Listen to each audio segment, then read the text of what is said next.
안녕하십니까. 기사포스트 강사 권우석입니다. 정보처리 기사 필기, 시험 소개 및 합격 전략에 대해서 이번 시간에 설명을 드리도록 하겠습니다. 정보처리 기사 필기 실기가 2020년부터 완전히 개편이 되었습니다. 그래서 출제 기준이 변경이 되었는데 그 시험 소개에 대해서 먼저 말씀을 드리도록 하고요. 그리고 중요한 것은 합격 전략이 되겠습니다. 아무래도 최근에 출제 기준이 변경이 되었기 때문에 관련된 자료라든지 기출문제가 많이 없는 상태가 되겠습니다. 그래서 많은 두려움, 걱정이 많으실 거예요. 자, 어떻게 준비를 해야 될지 막막한 그런 마음이 크실 겁니다.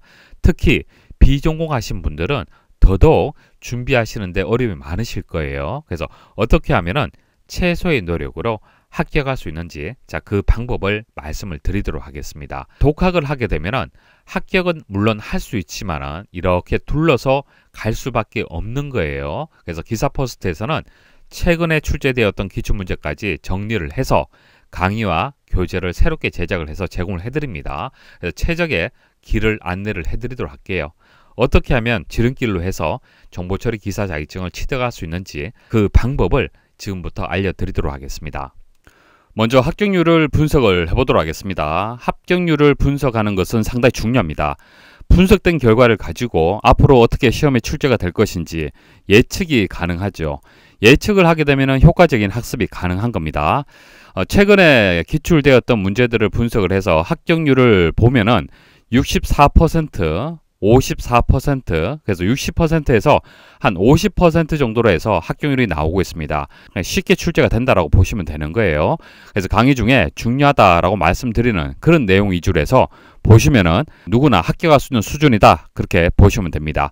그리고 필기는 CBT 방식으로 지금 출제가 되고 있습니다. CBT 방식이라는 것은 컴퓨터를 이용을 해서 시험지가 없습니다. 컴퓨터를 이용을 해서 응시를 하시고요. 바로 채점 결과 그리고 합격 여부를 확인할 수 있는 그런 방식이 되겠습니다. 실기의 합격률을 보시면은 10%에서 한 20% 정도로 해서 합격률이 나오고 있습니다. 필기에 비해서는 합격률이 낮죠. 내용이 어려워서 합격률이 낮은 것은 아니고요. 필기는 사지선다형 객관식 방식이 되기 때문에 아무래도 합격률이 높다고 보시면 되고요. 실기는 주관식 방식이 되기 때문에 같은 내용이라 하더라도 합격률은 조금 떨어질 수밖에 없습니다. 필기 원서 접수 관련해서 팁을 좀 드리도록 하겠습니다. 기사포스트 사이트에 가시면은 커뮤니티에 가답안이 있습니다. 가답안에 가시면은 정보처리 기사, 산업기사, 필기, 실기 가답안이 있습니다. 필기는 문제은행식으로 진행이 되기 때문에 한번 출제되었던 문제가 그 다음에 또 다시 출제가 됩니다. 2023년 1회 필기 기출보고 문제를 살펴보도록 하겠습니다. 시험 총평이 나와 있고요. 2월 13일부터 해서 3월 15일까지 이 내용들 살펴보시고 시험장 가시려면은 가급적이면은 마지막 날짜를 선택하라는 얘기입니다. 마지막 날짜를 선택하게 되면은 문제 은행식 방식이 되기 때문에 출제되었던 내용이 뒤의 날짜에 다시 출제가 되는 겁니다. 자, 이렇게 해서 과목별로 해서 어떻게 출제가 되었는지 매일 복원을 해드리도록 하겠습니다. 참고하시고 시험장 가시면 되겠습니다. 정보처리 기사 출제 기준 변경 사항을 필기 실기 같이 설명을 드리도록 하겠습니다. 내용이 거의 동일합니다. 자, 정보처리 기사 자격증이라는 것은 공단에서 어떤 것을 이제 확인하고자 하냐면은 소프트웨어를 설계할 수 있는지, 구현할 수 있는지, 테스트를 수행할 수 있는지, 그리고 사용자에게 배포할 수 있는지, 이후에 버전 관리를 할 수 있는지 이런 것을 점검을 하는 것이 정보처리 기사 자격증이 되는 겁니다. 여러분들은 대부분 사용자 입장에서 소프트웨어를 사용하고 있죠. 다운로드 받아서 설치하고 이용을 하고 있습니다. 자, 하지만 앞으로는 소프트웨어를 개발하는 개발자 입장에서 바라보셔야 됩니다. 시각이 좀 달라지는 거죠. 그래서 개발자 입장에서 예를 들어서 계산기라는 프로그램을 개발해달라는 의뢰가 들어왔을 때 설계를 해야 되고, 자, 요구사항이 있겠죠. 계산기는 덧셈, 뺄셈, 곱셈, 나눗셈 기능이 있어야 됩니다 라는 사용자의 요구사항이 있을 거예요. 그 요구사항을 반영을 해서 소프트웨어를 설계하고, 그 다음 뭐 C 언어라든지 뭐 자바 언어, 파이썬 이런 프로그래밍 언어 이용해서 구현하고, 그리고 제대로 처리가 되는지 테스트를 또 해야겠죠. 테스트를 수행을 하고, 그러면 이제 사용자에게 이제 배포를 할 수가 있을 겁니다. 배포를 하게 되면은 뭐 버전이 1.0이다. 기능을 개선해서 뭐 2.0 버전, 뭐 3.0 버전 이런 식으로 패치를 한다든지 업그레이드를 또 해줘야 될 겁니다. 그런 식으로 이제 또 버전도 관리를 해야겠죠. 이런 과정들을 이제 생각을 하셔야 되는 거예요. 그래서 필기시험은 자, 이런 과정들을 이론적으로 잘 알고 있느냐 검증하는 시험이 필기시험이 되는 거예요. 실기시험은 실무에서 이 이론적인 내용을 이용을 해서 실제 소프트웨어를 개발하고 테스트하고 뭐 배포하고 이런 것들을 실무적인 관점에서 이해하고 있는지 점검을 한다는 얘기입니다. 그래서 출제 범위는 거의 동일합니다. 필기는 이론적인 내용, 실기는 실무적인 관점에서 주관식 방식으로 출제가 된다. 자, 그렇게 정리를 하시면 되겠습니다. 필기는 보기 4개가 주어지는 객관식 방식이 되는 거고요. 실기는 주관식 방식이 됩니다. 문제가 주어지면은 답을 정확하게 넣으셔야 됩니다. 보기가 없기 때문에 이 문제를 정확하게 알고 있어야만 문제를 풀 수 있는 겁니다. 실기 들어가서 문제풀이하는 방법이라든지 그런 것들은 다시 설명을 드리도록 하고요. 필기는 이제 과목별로 해서 이제 20문제가 출제가 됩니다. 5개 과목으로 구성이 되어 있습니다. 자, 소프트웨어를 설계하는 방법, 개발하는 방법. 자, 근데 소프트웨어만 이제 개발해서는 안 되죠. 대부분의 시스템들이 데이터베이스하고 연동이 되어 있습니다. 그래서 데이터베이스 구축, 프로그래밍 언어 활용. 프로그래밍 언어는 소프트웨어를 개발을 할 때 사용되는 C 언어라든지 뭐 자바 언어, 파이썬 이런 프로그래밍 언어가 있습니다. 이런 것들에 대해서 학습을 하게 되고요.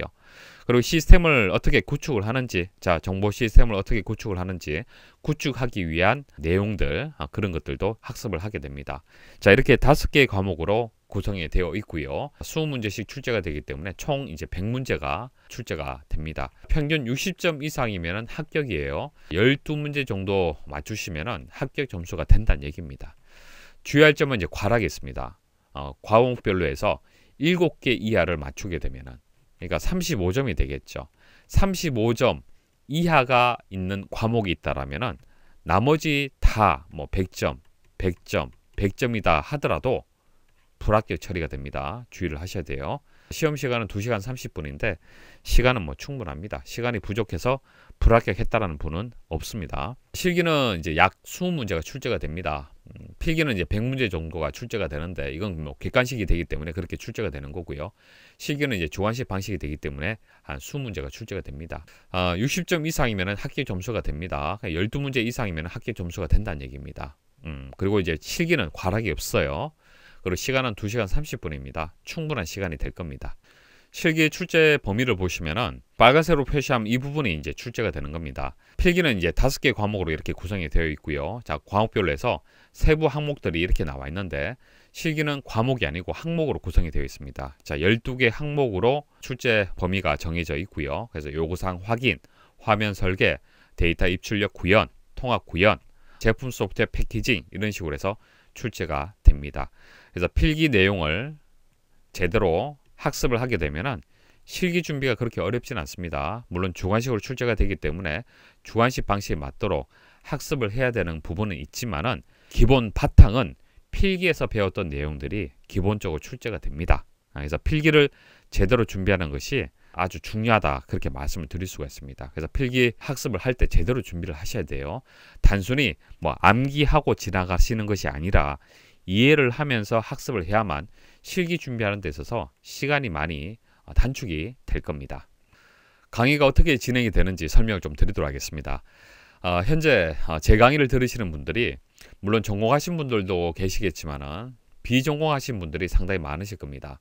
그래서 비전공하신 분들의 눈높이에 맞춰서 강의는 진행이 될 겁니다. 그래서 전공하신 분들이 강의를 들으실 때는 너무 기초적인 내용들도 설명을 한다라고 보실 수가 있는데 그런 내용들은 좀 스킵을 하면서 강의를 따라오시면 되겠습니다. 비전공하신 분들을 대상으로 해서 강의를 진행을 하도록 하겠습니다. 그래서 소프트웨어를 이제 설계하는 그런 과목에 대해서 설명을 드릴 때 바로 본론으로 들어가서 설명드리는 것이 아니라 소프트웨어 설계 과목이 무엇인지, 자, 이 과목을 우리가 왜 학습을 해야 되는지 개념 설명을 먼저 드릴 거예요. 자, 소프트웨어 개발 절차가 요구사항을 확인하고 뭐 계산기 프로그램이라면은 덧셈, 뺄셈, 곱셈, 나눗셈 기능을 포함하는 계산기 프로그램 만들어 주십시오 라는 요구사항이 있겠죠. 자, 요구사항을 확인하고 그럼 개발자가 이제 설계를 하겠죠. 구현하고 테스트하고 유지보수 단계로 이루어졌다는 얘기입니다. 그 중에서 소프트웨어 설계라는 과목은 요구사항 확인하고 설계하는 데까지가 내용이에요. 자, 이게 소프트웨어 설계 과목에 대한 세부 항목이 되는 겁니다. 이런 식으로 해서 전체 숲을 먼저 설명을 드릴 겁니다. 각 단계에 대해 설명을 드리면서 그리고 예시를 들어서 설명을 드리면서 여러분들이 왜 이 내용을 학습을 해야 되는지 단순히 암기하는 것이 아니라 필요성, 이유에 대해서 설명을 드리면서 그렇게 강의가 진행이 될 겁니다. 비전공하신 분들 눈높이에 맞춰서 그렇게 개념 설명을 드리도록 그렇게 하도록 하고요. 자, 그리고 강의에서 컴퓨터 기초 용어부터 해서 자세히 설명을 드리도록 노력을 하고 있습니다. 컴퓨터를 공부할 때 어렵다라고 느끼는 이유가 뭐 여러 가지가 있겠지만 그 중에서 용어에서 막혀서 어렵다라고 느낄 수가 있어요. 자, 컴퓨터 용어가 대부분 영문, 약어 혹은 풀네임으로 되어 있습니다. 그래서 어렵다라고 느낄 수가 있어요. 예를 들어서 데이터 웨어하우스라는 용어가 있는데 자, 기출된 적이 있습니다. 이 용어에 대한 정의를 설명을 하면서 또 데이터베이스에 대해서 또 나온다는 얘기예요. 그러니까 데이터베이스에 대해서 이해를 못하는데 데이터 웨어하우스를 이해할 수가 없겠죠.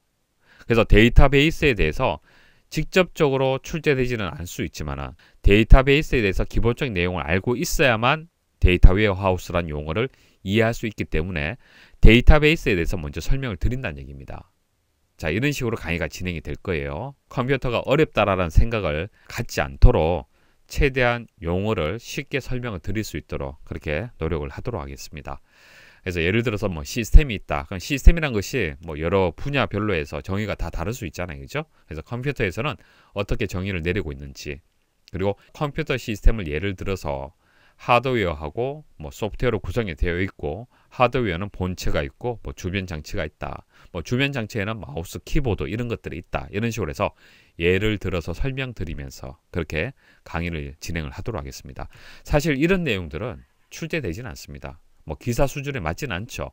하지만 이런 기초 내용들을 이해하고 있어야만 그 위에 있는 상위에 있는 개념들을 이해를 하실 수가 있는 거예요. 이 내용들이 출제가 되는 거잖아요. 그래서 이 내용을 이해하기 위해서는 그 아랫단에 있는 용어에 대해서 알고 있어야 됩니다. 비전공하신 분들이 강의를 듣는다라고 생각을 하고 기초부터 해서 용어 차근차근 설명을 드리도록 하겠습니다.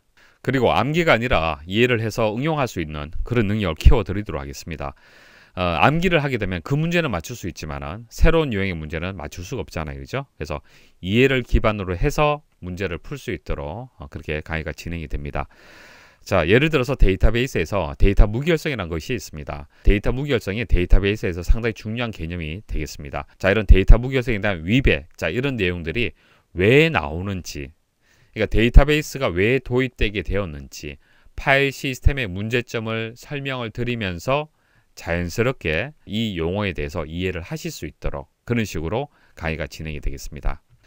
그리고 용어는 상당히 중요합니다. 필기시험이든 실기시험이든 용어를 중심으로 해서 출제가 됩니다. 그래서 용어를 잘 정리를 하셔야 돼요. 강의가 끝나면은 그 강의에서 다루었던 용어들이 있을 겁니다. 그런 용어들을 잘 정리를 해드릴게요. 여러분도 스스로 용어에 대해서 수시로 학습을 하실 수 있도록 시스템이라든지 자료집을 제공을 해드리겠습니다. 용어집, 자료집 제공해드리고요. 그리고 스마트폰이라든지 PC에서도 바로 화면상에서 문제를 풀 수 있도록 뭐 퀴즐렛이라든지 이런 프로그램들 제공을 해드리겠습니다. 자, 그리고 강의는요, 이론 설명을 하고, 자, 이론 설명 끝나면은 바로 기출문제 풀이가 진행이 됩니다.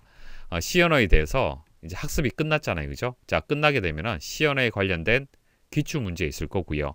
그리고 출제 기준이 이제 2020년부터 바뀌었는데, 자, 그 전에 또 기출문제가 있습니다. 그 전에 기출문제 중에서 뭐 C&O와 관련된 기출문제가 있다라면은 그 문제들도 같이 설명을 드릴 겁니다. 그래서 이론 설명 드리면은 개념 잡으실 거고요. 자, 기출문제 풀이하면서 이론적으로 이해했던 내용들이 실제 어떻게 출제가 되는지 강의를 통해서 바로 설명을 드리도록 하겠습니다. 마지막으로 합격 전략 설명드리고 마치도록 하겠습니다. 자, 시험이 어떤 식으로 출제가 되는지, 출제 범위는 어떻게 되는지 어느 정도는 이해가 되시겠죠. 자, 이제 어떻게 대비를 해서 한 번에 합격을 할 거냐, 그 부분을 정리를 좀 해드리겠습니다. 자, 첫 번째는 인강학습 계획표에 대해서 말씀을 좀 드리도록 할게요. 인터넷 강의가 되기 때문에 여러분도 스스로 계획을 세워서 자기 주도적으로 이제 학습을 해야 됩니다. 자, 하지만 쉽지 않잖아요. 그죠? 자, 그래서 표를 제공을 해 드릴 겁니다. 자, 4주가 남았을 때, 뭐 5주가 남았을 때, 뭐 6주가 남았다. 시험일을 기준해서 현재 시점에서 어느 정도 시간이 남았는지에 따라서 다를 겁니다. 그래서 4주가 남았다. 그러면은 1일차에는 무엇을 공부를 해야 되고 2일차에는 무엇을 공부를 해야 되고 3일차에는 무엇을 공부하십시오라는 표를 제공을 해드리겠습니다. 그래서 이 표를 기준해서 그렇게 학습을 한다라면은 시험일까지 차질 없이 제대로 준비가 되실 겁니다. 그리고 강의는 비전공자 위주로 해서 그렇게 진행이 됩니다. 전공하신 분들은 좀 쉬운 내용이 있다라면 스킵해서 지나가시면 됩니다. 자, 2020년부터 NCS 기준에서 출제 기준이 바뀌었습니다. 자, 국가직무능력표준이라고 해서 개발자가 가져야 될 역량이 있을 거예요. 그죠? 개발자는 이런 내용들을 학습을 해야 된다. 이런 어떤 능력을 가지고 있어야 된다라는 것이 NCS가 되는 겁니다. 그래서 그 내용을 완벽하게 분석을 해서 강의에 반영을 해서 그렇게 제작을 할 겁니다. 그래서 강의만으로 합격을 하실 수 있도록 그렇게 제작이 되고요. 그리고 기사포스트만의 이제 합격 전략이 있습니다. 강의를 통해서 자, 기본적인 유형들을 해결할 수 있는 능력을 제공을 해드릴 거예요. 자, 이론 설명드리면서 기본적인 유형에 대한 대처 능력을 키울 수 있도록 해드리고요. 그리고 기출 문제, 기출 예상 문제 이런 다양한 문제들을 많이 제공을 해드릴 겁니다. 그래서 다양한 문제들을 풀이할 수 있는 능력을 또 키워드릴 거고요. 그리고 시험장 가시기 전 실전 모의고사 풀이하실 수 있도록 자, 100문제를 과목별로 해서 정리해서 또 제공을 해드릴 겁니다. 그래서 제대로 학습을 했는지 점검을 하실 수 있도록 그래서 이제 시험장 가실 수 있도록 그렇게 제공을 해드리겠습니다. 자, 이렇게 학습을 하게 되면은 뭐 불합격하는 경우는 없다라고 보시면 됩니다. 자, 용어가 중요하다라고 말씀을 드렸죠. 자, 필기에서도 용어 중심으로 출제가 되고 실기에서도 용어 중심으로 출제가 됩니다. 그래서 용어집 제공을 해드릴 겁니다. 인쇄된 용어집도 있고요. 파일로도 제공해 드릴 거고요. 그리고 이제 모바일, 스마트폰에서 바로 화면상에 보실 수 있도록 PC에서 보실 수 있도록 자, 다양한 방식으로 해서 제공을 해드리도록 하겠습니다. 자, 그리고 반복 횟수 제한 없습니다. 강의를 듣는데 뭐 강의를 한 번 혹은 뭐 두 번만 들을 수 있다 그런 제한 없습니다. 얼마든지 학습을 하십시오. 강의 재생해서 들으시면 되고요. 장소 제한 없습니다. 뭐 IP 제한 이런 거 없습니다. 자, 하지만은 불법적으로 아이디를 공유하는 부분들은 계속적으로 저희가 체크를 하고 있습니다. 그런 부분들을 이제 체크를 해서 확인을 하고 있기 때문에 여러분들 혼자 강의를 듣고 장소 이동하면서 듣는 것은 상관없어요. 그런 것들은 문제가 되지 않지만은 아이디를 공유해서 동시적으로 접속을 한다든지 아니면은 그 거리가 상식적으로 이해가 안 되는 수준에서 이제 강의를 듣는다. 그런 것들이 적발이 된다라면은 그런 부분들은 좀 제한이 있습니다. 자, 기본적으로는 얼마든지 제한 없이 학습을 하시면 되고요. 그리고 1회 연장을 해드립니다. 자, 준비를 하다가 다른 일이 있어서 그 회차를 준비 못할 수도 있잖아요. 그죠? 자, 그럴 경우에는 연장 신청을 하시면 됩니다. 자, 연장 신청을 하시면은 다음 시험일까지 강의 또 들으실 수 있도록 수강 기간을 또 조정을 해드리도록 하겠습니다. 합격 전략 강의에서 여러 가지를 말씀을 드렸는데 잘 모르셔도 됩니다. 너무 걱정하지 마시고요. 비전공자 위주로 해서 강의가 진행이 될 겁니다. 그래서 여러분들이 생각하는 눈높이에 맞춰서 이제 설명을 드리기 때문에 많이 어렵지는 않을 겁니다. 그래서 강의 하나하나 잘 따라오시면은 누구나 반드시 합격할 수 있도록 그렇게 시스템이 만들어져 있습니다. 그래서 다른 고민하지 마시고 뭐 고민한다든지 뭐 걱정한다든지 이런 것들은 뭐 자격증 취득에 아무 도움이 안 됩니다. 내가 비전공을 했기 때문에 과연 자격증을 취득할 수 있을까? 그런 걱정하지 마십시오. 여러분들 눈높이에 맞춰서 모든 강의와 자료 시스템들이 제공이 될 겁니다. 저만 따라오시면 반드시 합격할 수가 있습니다. 자, 힘내시고 지금부터 하나하나 잘 따라오시길 바라겠습니다. 수고하셨습니다.